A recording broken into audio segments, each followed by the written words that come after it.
한국 직업방송과 연합뉴스TV가 함께 만드는 투데이 고용플러스입니다. 첫 소식입니다. 지난달 청년 실업률이 넉 달 연속 같은 달 기준 역대 최고치를 기록하는 등 고용 사정이 좀처럼 나아지지 않고 있습니다. 여기에 구조조정의 여파로 조선업이 몰려있는 경남 지역의 실업률이 상승하고 있습니다. 이승국 기자입니다. 지난달 취업자 수는 2,645만 명으로 지난해 같은 달보다 26만 1,000명 증가했습니다. 3월 30만 명을 기록했던 취업자 수 증가 규모는 4월에 이어 2달 연속 다시 20만 명대에 그쳤습니다. 특히 15세에서 29세 사이 청년층 실업률은 9.7%로 한 달 전인 4월에 10.9%보다는 1.2%포인트 감소했지만 1년 전보다 0.4%포인트 올랐습니다. 1999년 6월 지금의 조사 방식을 도입한 이후 5월 기준 가장 높은 수치로 청년 실업률은 올해 2월부터 넉 달 연속 같은 달 기준 역대 최고치를 갈아치우고 있습니다. 청년층 고용률이 여전히 높은 수준은 아니기 때문에 실업률도 이렇게 상승하는 모습을 보였습니다. 그래서 그런 추세는 계속 이어왔고 앞으로도 그런 모습을 보이지 않을까 이렇게. 또 지난 3월까지 23개월 연속 10만 명 이상 늘어났던 제조업 취업자 증가폭도 수출 부진 등의 영향으로 5만 명에 그쳤습니다.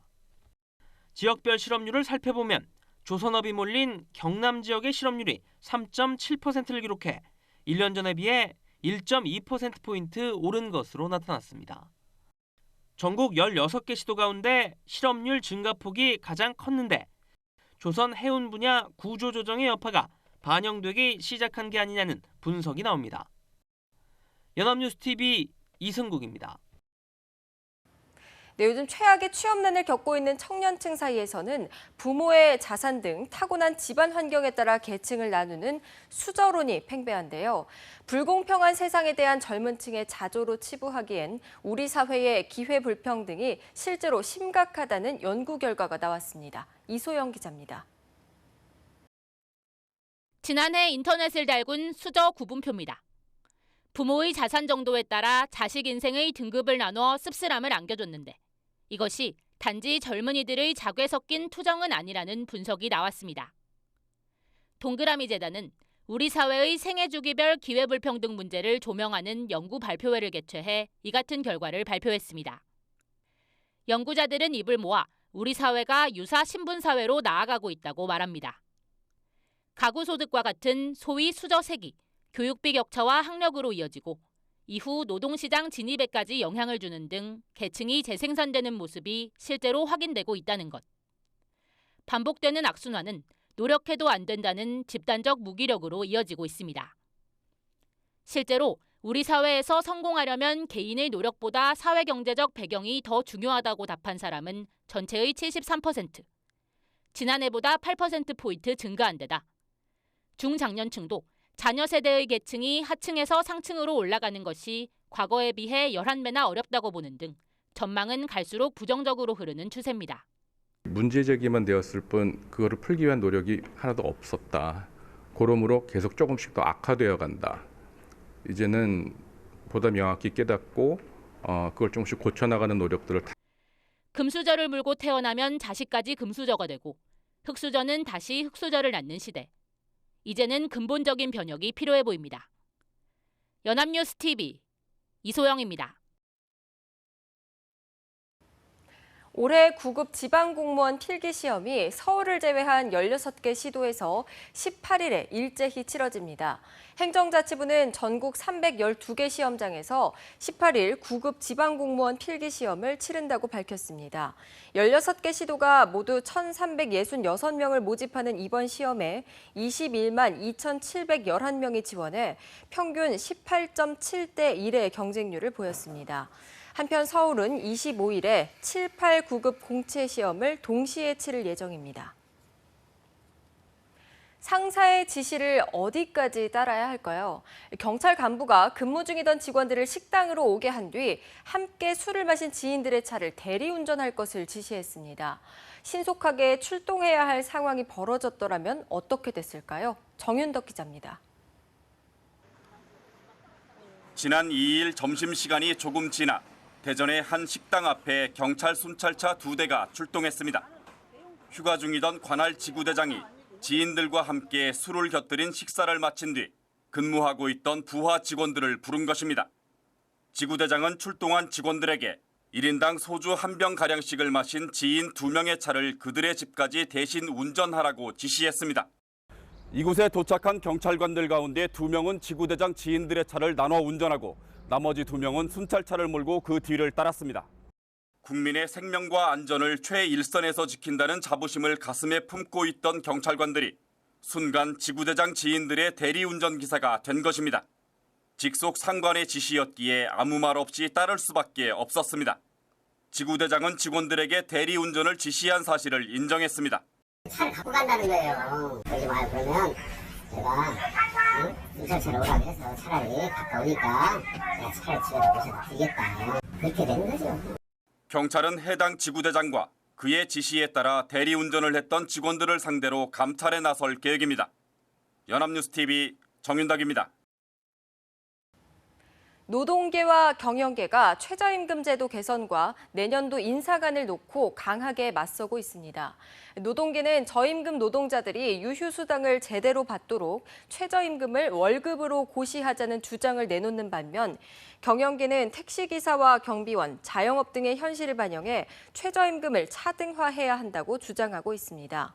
내년도 최저임금 인상안으로는 노동계의 10,000원 인상 요구에 경영계는 6,030원 동결을 주장하고 있습니다.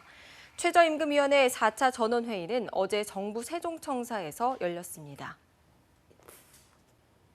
180억 원의 회사 돈을 횡령한 대우조선해양의 전 직원 은신처에서 10억 원어치의 명품이 쏟아져 나왔습니다. 외제차도 6대나 몰았다는데 회사 돈으로 그야말로 호화 생활을 했습니다. 김보나 PD입니다.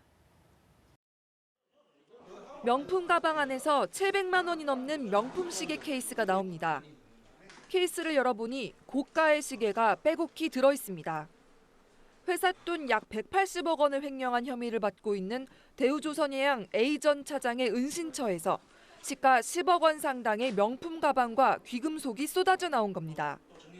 A 전 차장은 횡령한 돈을 이용해 부동산 투자 회사도 설립했습니다. 이 회사를 통해 시가 100억 원이 넘는 부산의 상가 건물을 사들였습니다. 내연녀인 36살 김모 씨도 이듬해 부동산 투자 회사를 차리고 곧바로 50억 원 상당의 빌딩을 매입했습니다. 증권회사 6곳에 계좌를 개설해놓고 수억 원대의 주식 투자도 했습니다. 이렇게 8년이나 비리가 계속됐는데도 회사 측은 알지 못했습니다. 단 한 차례도 감사를 하지 않은 겁니다. 지난해 거래 명세표를 이상하게 여긴 후임자가 회사 측에 알리고 나서야 감사에 들어갔습니다. 경찰은 오랜 시간 감사가 이뤄지지 않은 데에는 상급자의 묵인이 있었을 가능성이 있다고 보고 당시 임원과 부서장 등을 조사할 방침이라고 밝혔습니다. 연합뉴스TV 김보나입니다.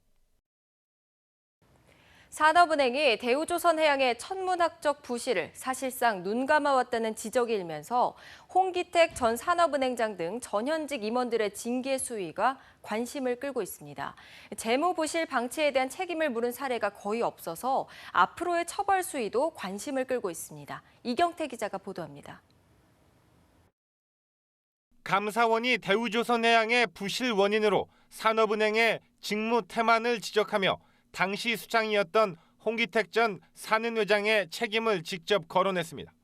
홍 전 회장은 재임 기간인 2013년부터 2015년까지 산은이 총 3조 2천억 원의 순손실을 기록하는 동안 총 12억 원의 보수를 받았습니다.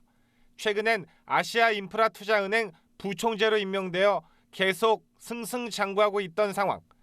하지만 감사원에 이어 산은에 대한 검찰 수사까지 진행 중인 상황이어서 앞으로의 처지를 예측할 수 없게 됐습니다. 수출입은행도 성동조선해양에 대한 관리 부실 책임이 큰 것으로 지목되면서 당시 수장이었던 김용환 전 행장의 책임론이 불거지고 있습니다. 김 전 행장은 조선과 해운업이 무너져가던 2011년부터 14년까지 3년간 수출입은행장을 역임하며 4, 5억 원대의 연봉을 받은 것으로 전해졌습니다. 임기를 마친 후 1년 2개월 만인 작년 4월엔 농협금융회장으로 자리를 옮겨 계속 승승장구하고 있던 상황. 감사원이 국책은행의 직무유기로 천문학적 재무 부실이 발생했다고 결론 내리면서 함께 진행 중인 검찰의 수사가 어떤 결론을 내릴지 주목됩니다. 연합뉴스TV 이경태입니다. 삼성중공업이 최근 채권단 승인을 받은 자구안의 세부 계획을 공개했습니다. 사장은 임금 전액을, 임원은 30%를 반납한다고 합니다. 이런 가운데 대우조선 노조가 파업을 결의하고 다른 회사 노조도 쟁의 행위 가능성이 커서 향후 자구안 이행 과정에 진통이 예상됩니다. 남현호 기자입니다. 삼성중공업 박대영 사장이 다음 달부터 경영이 정상화될 때까지 자신의 임금을 전액 반납합니다. 임원은 임금 30% 반납과 함께 전원 사직서를 제출했습니다. 올해 1,500명 규모의 희망퇴직을 단행하고 복리후생 제도도 재검토합니다. 지난 1일 주채권은행이 승인한 자구안의 세부 내용을 박 사장이 사내 방송을 통해 직접 공개한 건데 절박함이 묻어납니다. 그런데 삼성중공업을 비롯한 조선 빅3 노조가 고용 불안 등을 이유로 사측의 자구안에 반발, 쟁의행위 움직임을 보이면서 갈등이 예상됩니다. 대우조선 노조는 이미 파업을 가결했는데 생산직 대부분이 조합원인 만큼 실제 파업에 돌입하면 생산 차질이 불가피합니다. 그러나 채권단은 파업을 하면 지난해 지원하기로 한 4조 2천억 원 중 미집행된 1조 원은 지원하지 않겠다는 입장. 일단 노조는 파업에 바로 돌입하지 않을 것으로 알려졌습니다. 현대중공업 노조는 17일 대의원 대회를 열어 쟁의 발생을 결의하기로 했고 고용 보장을 요구하고 있는 삼성중공업 노동자협의회도 사측과 마찰을 빚을 가능성이 작지 않습니다. 이런 가운데 자율협약 중인 한진중공업 노조가 회사 설립 이후 80년 만에 처음으로 올해 임담협을 회사에 위임 눈길을 끌었습니다. 실직의 위협에 노출된 근로자들과 회사를 살리는 게 우선이라는 경영진, 양측 모두 고통분담 노력이 필요해 보입니다. 연합뉴스TV 남현호입니다. 지난달 35세에서 39세, 30대 후반 여성 고용률이 7년 반 만에 가장 높은 수준으로 올라섰습니다. 통계청에 따르면 지난달 30대 후반 여성 고용은 56.7%로 57.6%였던 2008년 11월 이후 가장 높았습니다. 전문가들은 이 연령대 여성들이 일터로 뛰어들지 못하는 주요 원인이 출산과 육아인데 유연 근로제가 확산하면서 아이를 낳고 기르면서도 일을 하는 여성이 늘어났다고 분석했습니다. 불황이 길어지다 보니까 소비자들은 튼튼하고 오래 쓸 제품을 원하는데요. 기업들도 내구성을 직접 보여주는 극한 실험을 통한 마케팅 경쟁에 열을 올리고 있습니다. 김동욱 기자입니다. 스마트폰을 끓는 물에 넣기도 하고 콜라를 붓고 얼려도 봅니다. 내구성을 눈으로 확인할 수 있도록 만든 극한 실험 영상인데 SNS에서 화제가 되면서 수천만 명이 봤습니다. 이런 극한 실험 영상이 인기를 끌고 있는 이유는 불황이 이어지면서 튼튼한 제품을 찾는 소비자들이 늘고 있기 때문입니다. 기기를 많이 떨어뜨리게 되는 경우도 있고 기기가 이제 수명이 그렇게 오래 가지 못한다는 생각이 들어서 가격 대비 그래도 내구성이 좋아야. 그렇다 보니 기업들도 다양한 극한 실험으로 소비자들의 눈길 잡기에 나서고 있습니다. 등산화를 차로 밟고 지나가거나 내수용 자동차의 내구성이 해외용과 같다는 것을 증명하기 위해 두 차량을 정면 충돌시키기도 합니다. 강한 바람이 부는 236.7m 높이의 남산타워 꼭대기에서 로봇 청소기로 청소를 하는가 하면 소형 무선 조종 자동차에 노트북을 실어 달리게 하면서 충격을 주는 영상도 나왔습니다.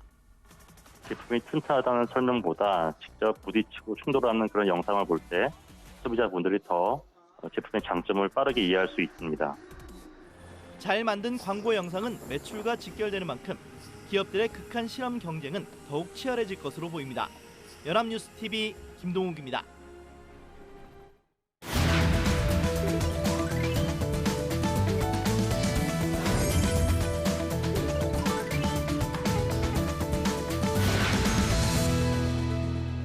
직장인들을 위한 알짜 정보를 데이터로 풀어보는 투데이 데이터 뉴스 시간입니다. 강설희 아나운서와 함께합니다. 안녕하세요. 네, 안녕하세요. 투데이 데이터 뉴스 시간입니다. 물가는 오르는데 내 월급만은 오르지 않는 것 같은 슬픈 현실 아마 다들 공감하실 겁니다. 그래서 회사 일에 큰 지장을 주지 않으면서 부수입을 얻을 수 있는 일명 투잡으로 눈을 돌리는 사람들도 적지 않다고 하는데요. 그래서 오늘의 데이터 뉴스는 바로 나에게 꼭 맞는 찰떡 투잡입니다. 와, 직장 생활 하나만으로도 충분히 힘들 텐데요. 투잡이라고 하니까 우리나라 직장인들 정말 대단합니다. 그런데 실제로 투잡을 하고 있는 직장인들 얼마나 되나요? 네, 취업포털 사람이니 직장인 1,087명을 대상으로 조사를 했는데요. 응답자의 10.8%가 본업 외에 현재 투잡을 갖고 있다고 밝혔습니다. 투잡을 하고 싶다라고 응답한 직장인도 무려 73.8%나 됐는데요. 직장 생활만으로 충분히 노곤한 일상에 투잡을 불사하는 이유도 알아봤습니다. 1위는 역시 월급이 너무 적어서라는 응답이 많았습니다. 나가는 돈은 많은데 들어오는 돈은 정해져 있으니 투잡이라도 하겠다는 거죠. 다음으로 2위는 여윳돈으로 넉넉하게 생활하기 위해서, 3위는 결혼이나 노후 등 목돈 마련을 위해서 투잡을 찾는다고 응답했습니다. 그 밖에도 물가가 올라서 생활비가 부족해서 대출금 등 빚을 갚아야 해서 등의 답변도 있었습니다. 네, 결국은 다 돈 문제네요. 조금이라도 수입을 늘리려는 노력들이 엿보이는 것 같은데요. 그런데 의외로 투잡을 하는 직장인들이 생각보다 많아서 깜짝 놀랐어요. 네, 당연히 모를 수밖에 없습니다. 투잡을 대놓고 하는 직장인이 많지 않기 때문인데요. 투잡을 하는 사실을 회사에 공개하고 있는지를 묻는 질문에 응답자의 대다수인 87.2%가 숨기고 있다고 답했습니다. 그 이유로는 업무에 소홀해 보일 것 같아서라는 답변이 가장 많았고요. 조금만 실수해도 투잡해서 저런다 이런 소리가 듣기 두려운 것도 있겠죠. 계속해서 사생활을 알리고 싶지 않아서, 인사평가에 좋지 않을 것 같아서, 관련된 질문을 받는 게 귀찮아서 순으로 응답자가 많았습니다. 투잡을 하는 것도 힘든 일인데 티를 내지 않기 위해서 2중, 3중으로 힘든 직장 생활을 해야 하는 거죠. 네, 투잡족들의 고충이 공감이 갑니다. 그런데 대다수 기업에서 사원의 겸업을 금지하고 있고요. 투잡이 회사의 주 업무에 방해가 된다는 우려의 목소리도 또 나오고 있다고 들었어요. 네, 그렇습니다. 사실 상당수 기업들은 회사 내규상 겸직을 금지하고 있습니다. 다만 이는 헌법상 직업 선택의 자유와 충돌되기 때문에 개별 사안별로 따져야 하는 건데요. 아무리 직업 선택이 개인의 자유라고 하지만 이로 인해서 자칫 잘못하면 투잡이 회사 취업 규칙을 위반했다는 사유로 기존 직장에서 해고를 당하는 사례가 간혹 발생한다고 하니까 주의가 필요해 보입니다. 전문가에 따르면요, 투잡으로 인해서 직장에서 온전한 근로의 제공이 힘들어질 정도라면 적발 시의 신의 성실의 원칙상 징계 혹은 해고 사유까지 될 수도 있다고 조언했습니다. 투잡을 할 때 잊지 말아야 할 원칙, 투잡은 투잡일 뿐입니다. 아무리 시간을 쪼개서 쓴다고 해도 개인 직업에 더 많은 시간과 집중력을 쏟아야겠습니다. 네, 투잡 생각하고 계신 분들 계시다면 꼭 알아두셔야 될 것 같습니다. 네, 이처럼 투잡을 하다가 해고까지 당할 수 있다고 하는데요. 요즘 같은 트렌드를 반영해서 특별히 투잡 직원을 뽑는 기업들도 있다면서요? 네, 그렇습니다. 역시 따끈따끈한 고급 정보를 잘 알고 계시네요. 네. 이 투잡을 고려하고 있지만 막상 뭘 해야 할지 막막한 직장인분들은 지금 주목해 주시길 바랍니다. 신한생명은 2012년부터 투잡 설계사 소호슈랑스를 운영하고 있는데요. 이는 기존 보험 설계사와 달리 현재 하고 있는 일을 그대로 유지하면서 투잡 형태의 설계사 영업이 가능하도록 한 공식 투잡 직원이라고 합니다. 그동안 자영업자를 대상으로 사이버 교육, 대면 교육 실시 후에 생명보험 판매 자격을 준 데 이어서 지난해 8월에는 프랜차이즈 업체 베이비 메모리즈와 업무 협약을 맺으면서 그 영역을 확대하고 있다고 하네요. 파격적인 고용 형태로 투잡족들에게 화제가 되는 곳도 있습니다. 원룸 이사 서비스 앱 짐카는 직장인의 경우에 특별히 주말에만 선택해서 근무할 수 있는 주말 파트타임 짐맨 제도를 도입했는데요.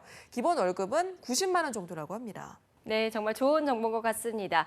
네, 오늘 또 특별히 삶이 팍팍해져서 투잡 전선에 뛰어들고 있는 직장인들을 위해 또 하나의 좋은 정보 준비하셨다면서요? 네, 직장인들이 알면 좋은 베스트 투잡 5를 준비했습니다. 먼저 5위부터 발표할 텐데요. 5위는 인터넷 재택 업무입니다. 이 블로그 알바 또는 포스팅 알바로 불리는 이 일은요, 컴퓨터나 스마트폰만 있으면 시간과 공간의 제약이 없어서 집에서 일을 하려는 직장인들에게 꾸준한 인기를 끌고 있다고 합니다. 그렇지만 초기 비용이나 통장, 핸드폰 개설을 요구하는 업체에게 피해를 당하는 사례가 많아지고 있어서 꼼꼼히 따져보고 업체를 선정해야 한다고 전문가들은 당부하고 있습니다. 네, 그렇다면 직장인들이 알면 좋은 베스트 투잡 4위는 뭔가요? 네, 4위는 바로 대리운전입니다. 이 대리운전은 중간업체가 대리기사에게 콜을 중개하면서 20에서 25%의 수수료를 받아간다는 단점과 서울 외곽 지역으로 나가거나 대중교통이 끊긴 심야 시간에는 택시비로 적지 않은 개인 돈이 지출된다는 점, 또 매월 11만 원씩의 보험료를 내야 한다는 단점에도 불구하고요. 면허증만 있으면 누구나 할 수 있는 진입장벽이 낮은 투잡으로 인기를 끌고 있습니다. 원하는 시간에 언제든지 할 수 있다는 장점 때문에 특히 남성들에게 인기가 많은 투잡 업종인데요.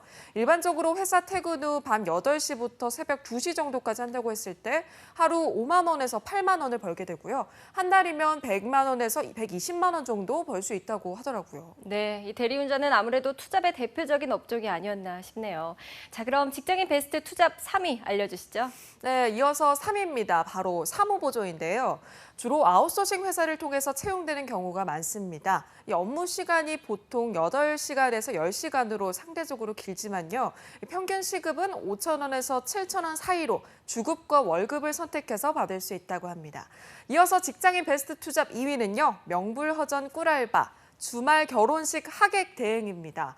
인사만 하고 사진 몇 방만 찍으면 2만 5천 원에서 3만 원 정도를 받는다고 하는데요.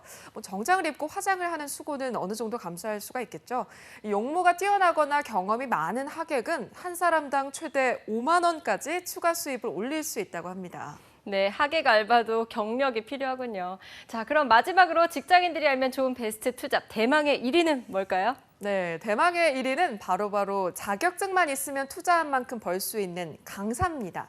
여러 강사 중에서 국제 영어 교사 자격증인 햇솔은 8주 만에 자격증을 취득할 수 있다는 점과 직장인에게 최적화된 실무 영어를 제공한다는 큰 장점을 가진 자격증인데요. 비용은 100만 원에서 400만 원 선으로 교육 과정에 따라서 천차만별이지만 일단 자격증만 취득하면 영어 학원이나 과외, 방과 후 교사 등 취업 선택의 폭이 넓고요. 수입도 꽤 괜찮기 때문에 직장인들에겐 베스트 투잡이라고 할 수가 있습니다. 또 유사한 직종으로는 방과 후 지도사가 있습니다. 고졸 학력 이상이면 누구나 자격증 취득이 가능하고요. 총 6개의 과목을 이수하는데 4, 5개월 정도 걸린다고 합니다. 요즘 가장 주목받고 있는 자격증이라고 하는데요.